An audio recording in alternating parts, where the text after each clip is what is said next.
can come, thine will be done. And as I try and squeeze that trigger as hard as I could, I said, on earth as it is in heaven, give us this day our daily bread, and it wouldn't go off. I threw the gun down. Arthur, ready? Let's go. What are you doing today? Fine. I went to live with a nice lady who was a friend of the family, and she had a little poodle dog. And I took an offense to it through my mental illness and just beat it up. How old were you then? 17. 17. So your illness was just starting then, huh? Yes. And you beat up that little dog? Yes. Did you just hit it with your fist, or? No, I hit it with my fist. I kicked it. I strapped a belt around it and threw it across the room. Can we pretend that this is Buttons? Yeah. Is that okay with you? Yeah. Okay. So maybe you could say to Buttons what you would like to say. I'm sorry, Buttons, that I beat you up.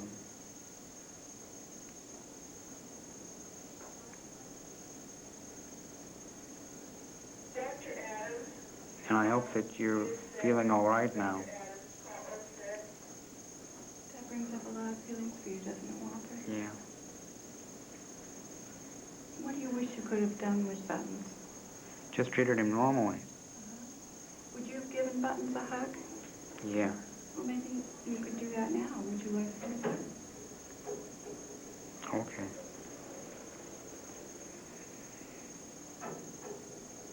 Why don't you give her a big squeeze? Big squeeze. How's that feel? I feel better. What else would you like to say to Buttons?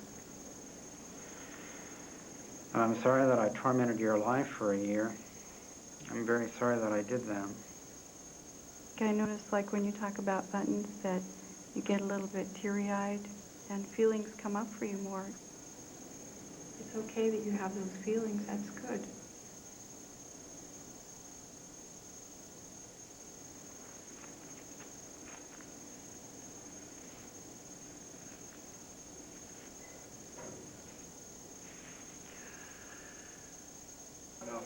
Count time. They hide. They really do. They like to hide. Come on, Halverson, join us. Come on, guys, it's count. Come on. It's count time. Join us. Miss Corlett? Here. Mr. Galvan? Here. Mr. Greer? Welcome. Mr. Halverson? Halverson?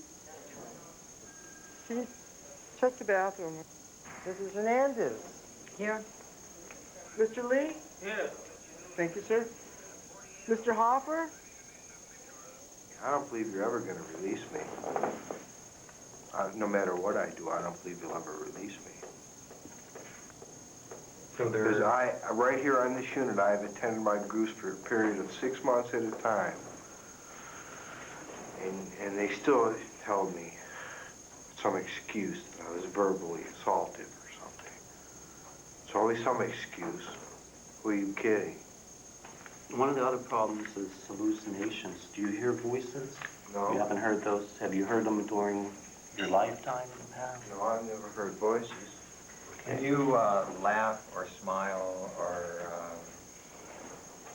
talk to yourself? What does that mean? I don't know. Do you ever find yourself doing that? Yes. Are you not talking to anybody? Or are you talking to anybody when you do that? I'm talking to myself. You're not hearing anything when you do that? Any I'm not going response to back? explain it. That's my business.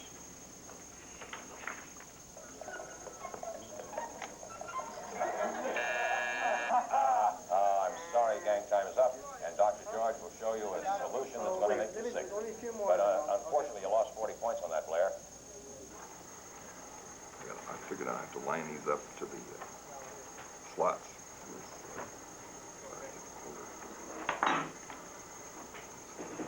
So when do you anticipate being done with this thing? When I first started this box, I opened it up, It was filled with hundreds of little sticks like this. I said, there's no way I'm ever going to be able to put this together. Now, it almost looks like an airplane. This thing is amazing. Amazing. Chris was experiencing some extreme depression. He was doing things like giving away personal property. He was getting obsessive and compulsive about getting up in the middle of the night and cleaning the day room. He'd get up and rearrange furniture. He quit his job that he was doing quite well at. And so as a result of that, the staff had to take this as suicidal gestures. And they placed him on a one-to-one staff supervision. So after speaking with him, I found out a number of activities that he enjoyed doing, one of which was playing tennis. And since I didn't know how to play tennis, I thought, well, I'll have him teach me how to play tennis. Throw it with the ball. Start in this position. You move your racket down, you take the ball up, you're transferring your weight to your rear foot, and then you toss the ball up. You're actually pushing it up into the air, and then a full circle and a push over the top. All right? You don't throw the ball up in front of you like this, like you were doing. See, that's what I was doing. Okay. That's not going to give you any power at all. All that's considered as courtesy serve. Forget the courtesy. Start in this position. Is that better? That's really great.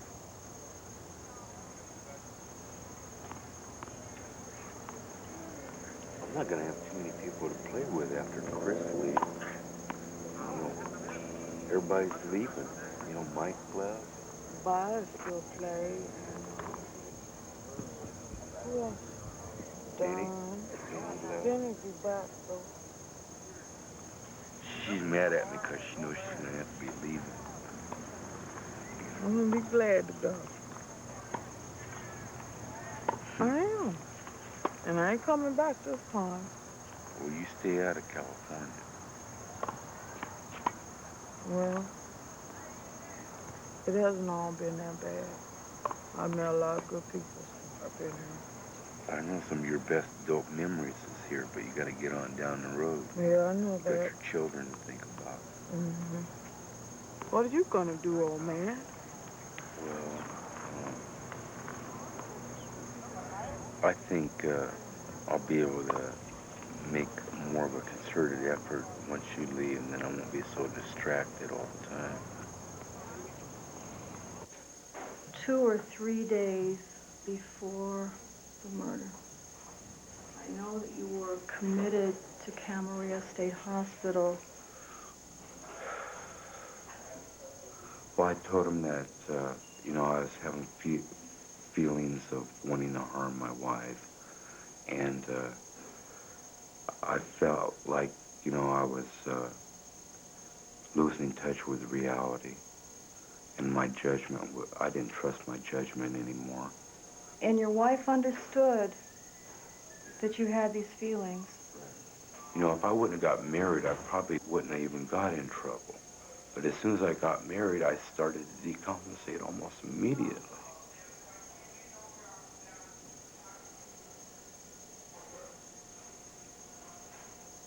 And, you know, like, I probably unconsciously felt like my mother wanted to be punished. And, you know, that's what I learned, that women, I probably unconsciously felt like she wanted to be punished. Like I probably wanted to punish my mother, is probably, you know, and so I just placed that rage and violence on her. I can remember living with my mother and father in Illinois, and my father came home in a drunken stupor and kicked my mother out of the house in the middle of a snow blizzard. And I remember, you know, I was like about 5 years old, and that was so devastating to me, you know, because I could see her, you know, and she didn't have the keys to the car. She couldn't get in the garage. And, you know, that, you know, it's kind of like when I kind of died emotionally, I think. You know, I just couldn't deal with anything painful. Oh, you look really wonderful. Really, really wonderful. Mm-hmm. Yeah, because yeah, yeah. You also. Yeah, I got it.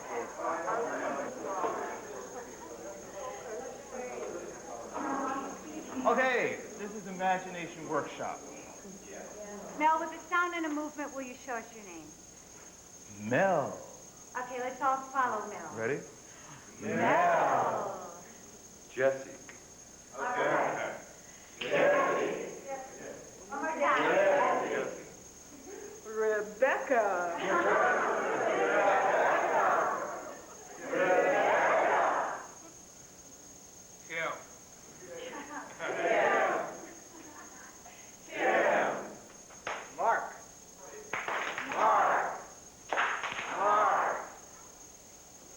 Marco. Wow. Whoa. Whoa. Great. These shelves are right here, and you're looking in the shelves for the books for him, and you can't seem to find it, and you are in a big hurry, and you're trying to do what you have to do.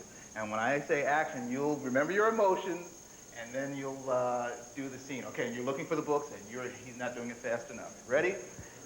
And remember your emotions. Ready, and action.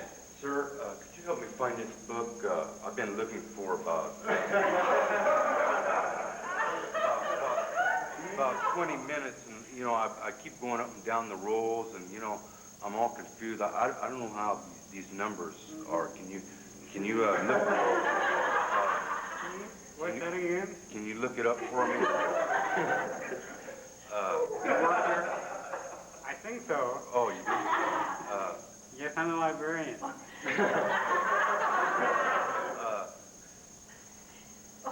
What kind of book do you want? Well, it's a psychology book.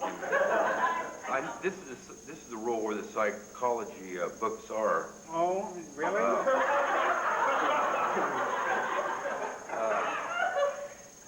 Don't you have a computer you can check and see where the book is or anything? I would be real happy. Well, we had one, but I don't know if it's still here or not. Excuse me, did you get that book for me yet? Book? Yes. I gave you my slip a little while ago. Are you giving him first choice here? Now, I gave you my slip a little while ago. Well, he wanted a computer or something. Now, I'm really confused because I gave you my slip. Are you trying to cut in lines? No, I was just trying to get a little help, and you know, all I want to do is find a book. Well, so am I. You know, and by the way... Oh, hey, here's the book right here. We were standing right on top of it all the time.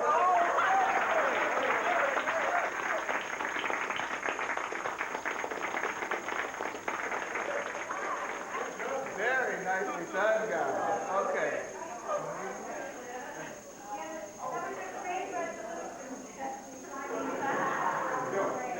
Walt, that was great. Thank you. You know your family loves you. They do. Now, They do, but I'm the outsider. That's what I know what you mean. If you say it in a sense because of what we done, we're the outsider. I got 3 or 4 phone calls, okay? They say right here in San Bernardino, 10 minutes away, they can get on the freeway. But don't they get angry too and they get tired of us fucking up? How many times you been back?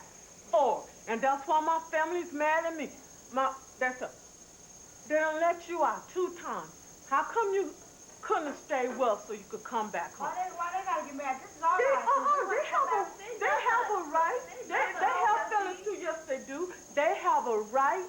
They get tired. They're tired too. I remember my mother said, I said, Mom, it don't seem like I've been locked up that long. She said, maybe not for you, but it seemed like an eternity for me. They go through hell too, out there.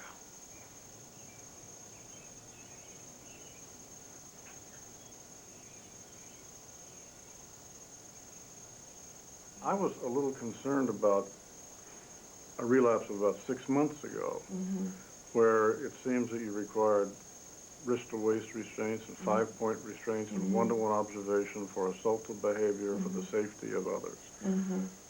What was that all about? Well, you know, I don't know. I had went 2 years without a cycle, 2 long years, and the lithium and everything I was on seemed to have been working. And I was getting ready to go out again. I had been approved to go back out on COT again. And I don't know, the main thing I know is that the memory came back about what happened, because the whole time I had been here, I never remembered the exact crime, all those years, even though I had been hypnotized and everything. And I started seeing things from the room and stuff like that. And I believe that that's what led to that break. And it was the worst break I ever had. About 6 months ago, and it lasted for a month or so. Yeah. What will you do at your brother's home if that same thing comes up again? They went through that too, about that part. And I hope in taking my medication and staying with my therapist that it'll never come to be that bad again. I will always keep close watch on myself, that I don't ever want to hurt anyone in any way, because I never had in my heart or mind to hurt my child. So I asked to come back both times from COT, because I was questioning my being well. So that's all so I can go now?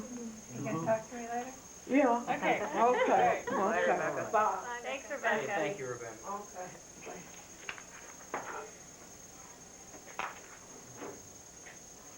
Does anybody have anything they want to add into here? I was very touched by her. I know. I haven't worked with her that trying not much. to cry. It's like, God, do not cry, do not cry. Do you feel more comfortable with our decision now, Dr. Kessler? Yeah. Oh, I think good. she's a nice lady. Yeah. I'm touched too, but she's a manic depressive. And there's certain severe stresses, she really blows it. And she has it 6 months ago, required restraints and medication and observation in excess of the normal for a month. And when she gets out there, she's sure she's not going to hurt anybody, and she's going to get help as soon as she can. When she starts getting manicky, that isn't the case. Life is not stress-free. Life is filled with a tremendous amount of trauma and pain and discomfort. And just because we cannot control the amount of pain or discomfort or trauma or stress that these people are going to experience, they never have the opportunity to experience life free from the shackles of CONREP or from mental health systems. Anybody outside of a mandated supervision program is not under any supervision. So, you know, you're sending her out, and God help her brother's kids. Go around one more time.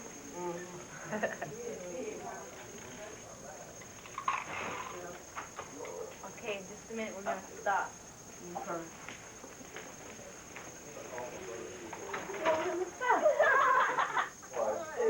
Okay. Barbara, not in here. Happy birthday, Chris. You are not in here. Thank you very much, Robin. It's going to be sad to see you go, Chris. I'll miss you. Huh? Yeah. I've seen a lot of people come, and I've seen a lot of people go, and I've seen a lot of people come back. And I hope you're not one of them. Thanks very much. Well, this is the 6th birthday since I've been locked up, and it certainly has been the best. And I think all of you made it possible by being here and showing your love, and I appreciate it. I really do. Right, that's what we hope. And I hope that for those of you who I leave behind can celebrate a birthday in freedom soon, as I hope to, because this place is all about getting out and starting your lives again. And I realize that now. It's like the Christmases we spend here and the Thanksgiving, all the important and special occasions that mean so much to us. That's how much this means to me now by your being here, because right now you're my family. But when you're having a hard time in the future, you'll remember the love that is here, because I do. Good luck, sir.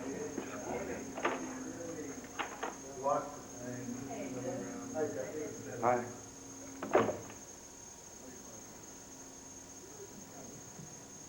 How are you doing?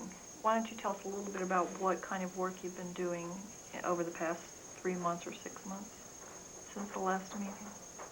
Well, I've been working with Dr. Worston intensely about the feelings and thoughts and actions around the time of the crime, and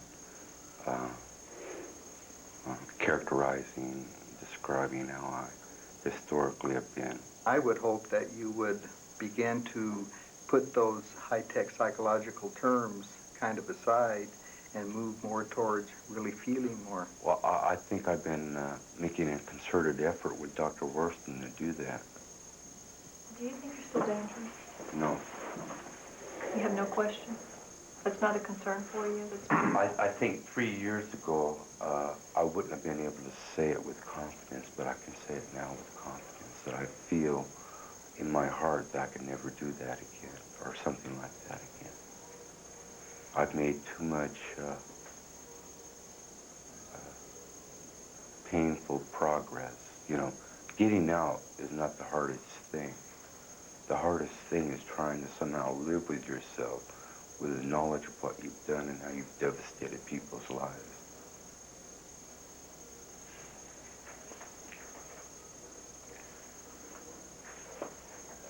Question? April? And you have no questions? No. Okay, thank you. Okay. You want to call him back in? After we talk about it. Jesse, we'll call you back in a minute. Okay. You can just wait down the hall. All right. There is something about him, I couldn't really specify what it is, that makes me feel a little uneasy. He seems brittle. There's that anger right That's below the surface. He's too compliant, Which I too tended sweet. to see as I was talking with him, which he again denied. You don't have to wind it up. I don't think he needs to be cured to get out of here. I just think he needs to have gone through talking about his crime, integrating his feelings and his thoughts, and I'd like to see him able to tell me, when you say that, Dr. Worston, I get mad. That's a lot to expect, but I would really like that. Hi, Jesse. Well, we've talked about you and we've gathered our opinions together. It adds up to both good and bad news. Good news is that we think you're making great progress. You're involved meaningfully in therapy. You don't seem to be slipping into the disorganized states, not having trouble with the staff or with your peers. Bad news for you is that we can't recommend COT now. But we think you're doing very well, and we think that the next 6 months or a year are going to make you happier and better, too.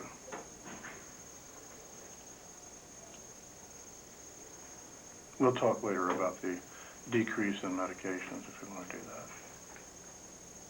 We can talk further about this afternoon.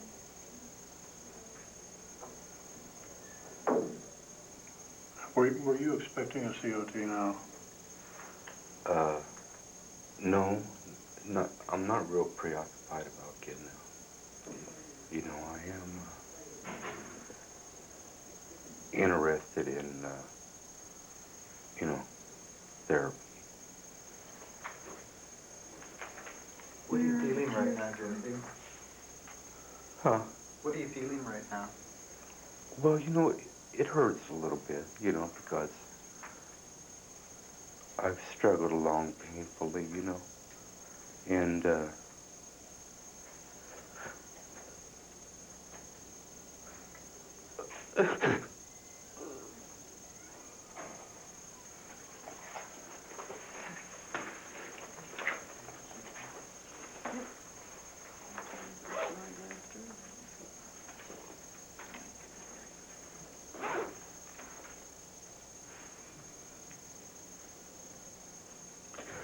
Okay, maybe you'd like to go with Dr. Worston and talk about this for a little while, hmm? Okay, thanks for coming.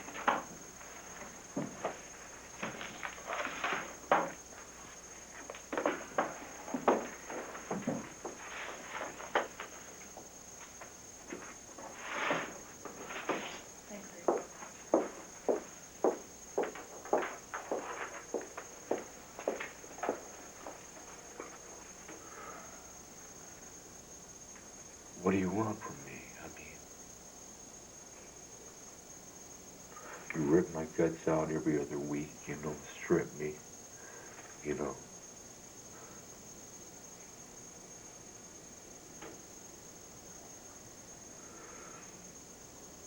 going.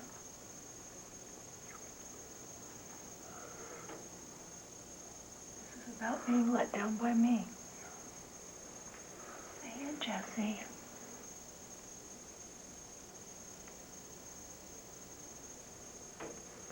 No, I had to focus on you and get in touch with my feelings.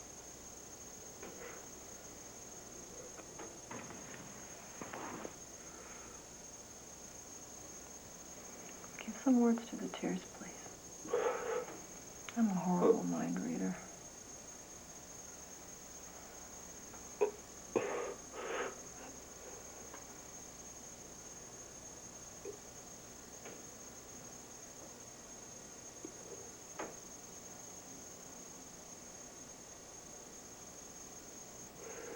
I just feel disappointed.